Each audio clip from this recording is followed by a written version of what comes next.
यूं तो आधुनिक ओलंपिक खेल हैरत अंगेज खेल कारनामों के गवाह रहे हैं, लेकिन साथ साथ इन ओलंपिक खेलों में धोखाधड़ी स्कैंडल्स, प्रतिबंधित दवाओं, राजनीतिक विरोध और हिंसा का भी बोलबाला रहा है।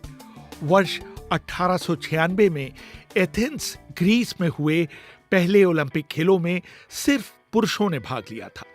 इनमें से अधिकतर ग्रीक थे या उन दिनों ग्रीस की यात्रा पर आए हुए थे। डेविड गोल्डब्लेट अपनी किताब द गेम्स में लिखते हैं, 1900 के पेरिस खेल मध्य मई से लेकर अक्टूबर के अंत तक यानी 3.5 महीने चले थे। इन खेलों में न तो कोई उद्घाटन समारोह और न ही समापन समारोह हुआ था। और तो और विजेताओं को कोई पदक भी नहीं दिए गए थे। तैराकी की स्पर्धा सीन नदी के गंदे पानी में कराई गई थी। अगले कुछ ओलंपिक खेल भी पूरी तरह से व्यवस्थित नहीं थे, जो कई महीनों तक चलते थे। 1904 के ओलंपिक खेलों में अमेरिका के फ्रेड लॉर्स ने कड़ी गर्मी और धूल भरी सड़कों पर दौड़ते हुए मैराथन दौड़ जीती थी। बाद में पता चला कि उन्होंने दौड़ के बीच में कुछ दूरी के लिए अपने ट्रेनर की कार में लिफ्ट ली थी। उनको पदक दिया ही जाने वाला था कि उन्होंने स्वीकार कर लिया कि उन्होंने कार में लिफ्ट ली थी। बाद में यह पदक थॉमस हिक्स को दिया गया। लंदन में हुए 1908 के ओलंपिक खेलों में मैराथन दौड़ को इसलिए 1 किलोमीटर लंबा कर दिया गया ताकि राजघराने के सदस्य विंडसर कासिल के अंदर बैठकर इस दौड़ को देख सके। पहले ओलंपिक खेलों में किसी महिला ने भाग नहीं लिया था। पहली बार 1900 के पेरिस ओलंपिक में महिलाएं प्रतियोगी के रूप में देखी गई थी, लेकिन 1928 के एम्स्टर्डम ओलंपिक तक उन्हें एथलेटिक्स और जिम्नास्टिक्स में भाग लेने की मनाही थी। 1928 के ओलंपिक खेलों में जब 800 मीटर की दौड़ में कई महिला एथलीट दौड़ पूरी न कर ट्रैक पर ही गिर गईं, तो उनके 200 मीटर से ज्यादा की दौड़ों में भाग लेने पर प्रतिबंध लगा दिया गया, जो कि 1960 के रोम ओलंपिक तक जारी रहा। कई दशकों तक अंतर्राष्ट्रीय ओलंपिक समिति इस बात पर जोर देती रही कि खिलाड़ियों को इन खेलों से पैसा नहीं कमाना चाहिए। 1912 के स्टॉकहोम ओलंपिक में अमेरिकी धावक जिम थॉर्प से पेंटाथलन और डिकैथलन में जीते गए स्वर्ण पदक छीन लिए गए, जब ये पता चला कि उन्हें एक बार बेसबॉल खेलने के लिए एक मामूली रकम दी गई थी। 70 वर्ष बाद 1982 में कहीं जाकर जिम थॉर्प के परिवार को वो पदक वापस किए गए। स्टॉकहोम खेलों के बाद से ही ओलंपिक खेलों में एथलीटों के निजी तौर पर भाग लेने पर रोक लगा दी गई थी।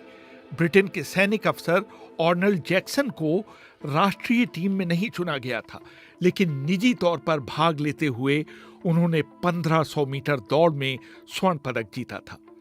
जब 1920 में एंटवर्प में ओलंपिक खेल हुए, फुटबॉल में मेजबान बेल्जियम और चेकोस्लोवाकिया का मुकाबला हुआ तो बेल्जियम ने पहले ही हाफ की शुरुआत में ही 2 गोल की बढ़त बना ली। इसके बाद चेक खिलाड़ियों ने मारधाड़ शुरू कर दी। जब हाफ टाइम से कुछ पहले रेफरी ने चेक रक्षक कॉरेल स्टीनर को हिंसक टैकल के लिए बाहर भेजा, तो पूरी चेक टीम भी विरोधवश उनके साथ बाहर चली गई। नतीजा यह हुआ कि बेल्जियम को विजयी घोषित किया गया। गुस्साई भीड़ ने मैदान में घुसकर चेक झंडा फाड़ डाला और अपने खिलाड़ियों को कंधों पर बैठाकर बाहर लाए। 1936 में जब बर्लिन में ओलंपिक खेल हुए तो जर्मनी के चांसलर एडोल्फ हिटलर ने इन खेलों का इस्तेमाल नात्सी विचारधारा के प्रचार और प्रसार के लिए किया। उनकी सोच थी कि श्वेत चमड़ी के आर्यन जर्मन क्षमता में दूसरे देशों के एथलीटों से बेहतर थे। उनकी ये सोच गलत साबित हुई जब काली चमड़ी के अमरीकी जेसी ओवेंस ने एथलेटिक्स में 4 स्वर्ण पदक जीते। यही नहीं, 400 मीटर में आर्ची विलियम्स, 800 मीटर में जॉन वुडरफ और ऊंची कूद में कॉर्नेलियस जॉनसन विजयी रहे। ये सारे खिलाड़ी भी अश्वेत थे। हिटलर के करीबियों में से एक गोबल्स ने अपनी डायरी में इन जीतों को कलंक की संज्ञा दी।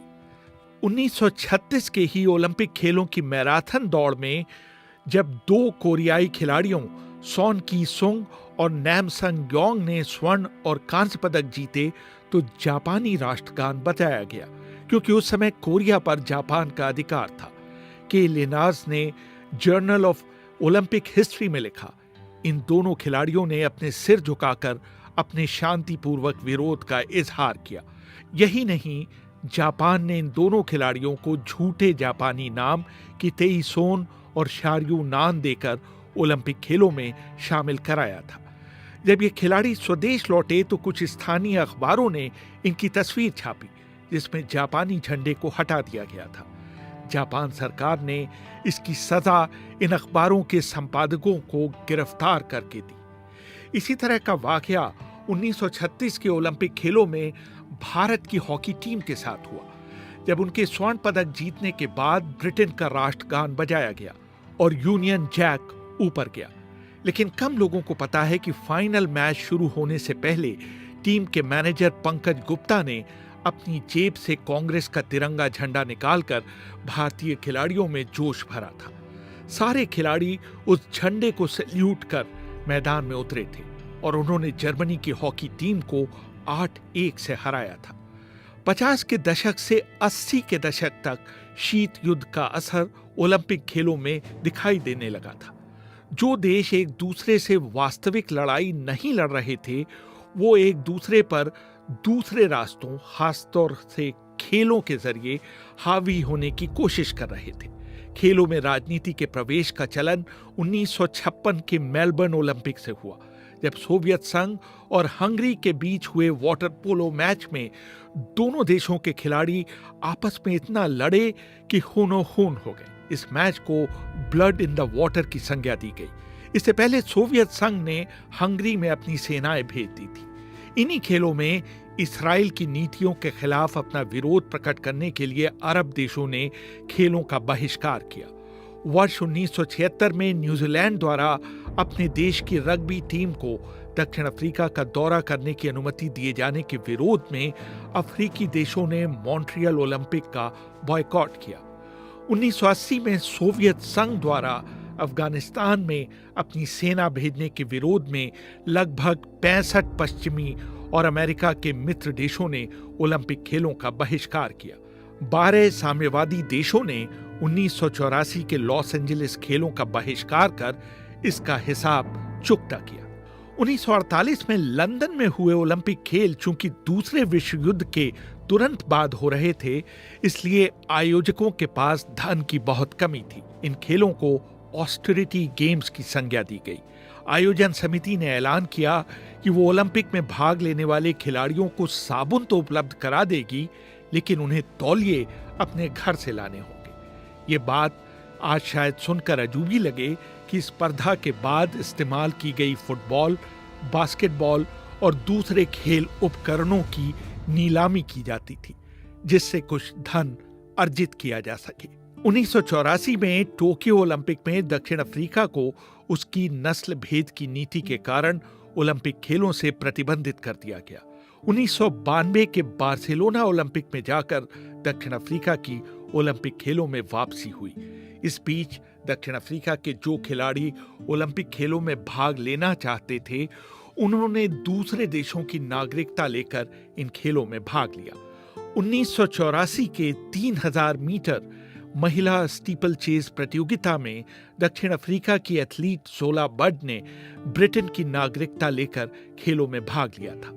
यह अलग बात है कि वो कोई पदक नहीं जीत पाई थी, क्योंकि उनकी एक दूसरे एथलीट से टक्कर हो गई थी, जिसके कारण वो गिर गई थी। 60 के दशक से ही ओलंपिक खेलों का पूरी दुनिया में व्यापक स्तर पर टेलीविजन प्रसारण शुरू हो गया था।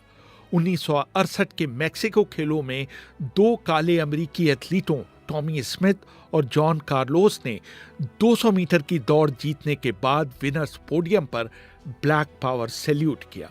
उन्होंने अमेरिका में अश्वेतों की बराबरी के लिए हो रहे संघर्ष के प्रति अपना समर्थन जताने के लिए ऐसा किया। वो उस समय अमेरिका में एक बहुत बड़ा राजनीतिक मुद्दा बन गया था। 30 वर्ष बाद अपनी आत्मकथा साइलेंट जेस्चर में टॉमी स्मिथ ने सफाई दी कि उनकी वो हरकत ब्लैक पावर सैल्यूट न होकर मानवाधिकार सैल्यूट थी। इस स्पर्धा में रजत पदक जीतने वाले ऑस्ट्रेलियाई एथलीट पीटर नॉर्मन ने भी उनके समर्थन में अपनी बांह पर काली पट्टी बांधी थी। इन दो अमेरिकी धावकों की इस हरकत को दर्शकों ने पसंद नहीं किया। अंतर्राष्ट्रीय ओलंपिक समिति ने उन पर प्रतिबंध लगाया और उन्हें वापस अमेरिका भेज दिया गया। लेकिन ओलंपिक समिति ने उनसे उनके पदक नहीं छीने। 1972 के म्यूनिख ओलंपिक में फलस्तीनी चरमपंथियों ने ओलंपिक गांवों पर हमला कर इस्राएली टीम के सदस्यों को बंधक बना लिया। ये चरमपंथी एथलीटों के वेश में ओलंपिक गांवों में घुसे थे।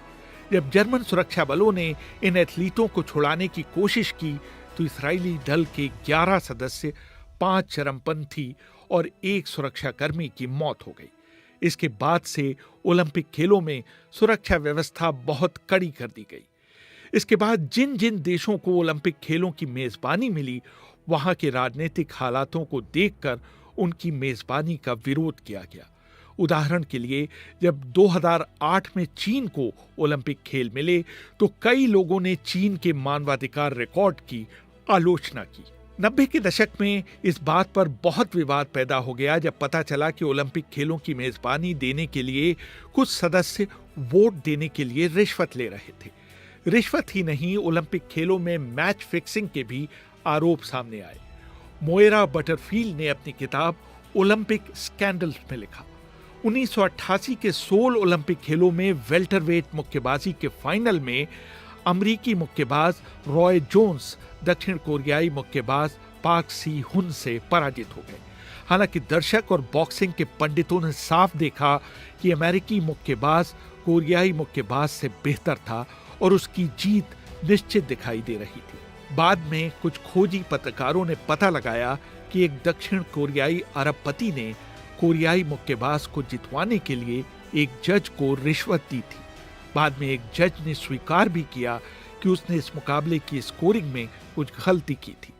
प्रतिबंधित दवाओं के सेवन ने भी कई ओलंपिक प्रतियोगियों को शर्मसार किया। 1960 के रोम ओलंपिक खेलों में डेनमार्क का एक साइकिलिस्ट नड एनमार्क जेनसन 100 किलोमीटर की दौड़ में साइकिल चलाते चलाते गिर गया और उसकी मौत हो गई।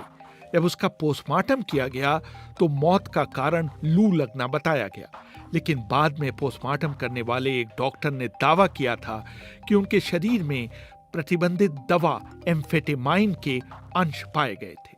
1968 में स्वीडिश एथलीट हांस गनर लिजेनवॉल को पेंटाथलन स्पर्धा से पहले 2 पाइंट बियर पीने के आरोप में डिस्क्वालीफाई किया गया था। 1972 ओलंपिक में पहली बार अंतर्राष्ट्रीय ओलंपिक समिति ने प्रतिबंधित दवाओं के सेवन को रोकने के लिए ड्रग परीक्षण शुरू किए। 1988 के सोल ओलंपिक में कनाडा के बेन जॉनसन ने 100 मीटर दौड़ में न सिर्फ स्वर्ण पदक जीता बल्कि विश्व रिकॉर्ड भी बनाया। लेकिन उनके मूत्र के परीक्षण से पता चला कि उन्होंने स्टेरॉइड्स का सेवन किया है। उनसे न सिर्फ उनके पदक छीने गए बल्कि तुरंत उनके देश रवाना कर दिया गया। सन 2000 के सिडनी ओलंपिक खेलों में 3 स्वर्ण और 2 कांस्य पदक जीतने वाली मारियन जोन्स के पदक ड्रग परीक्षण के बाद उनसे छीन लिए गए और उनके बीजिंग ओलंपिक में भाग लेने पर भी रोक लगा दी गई।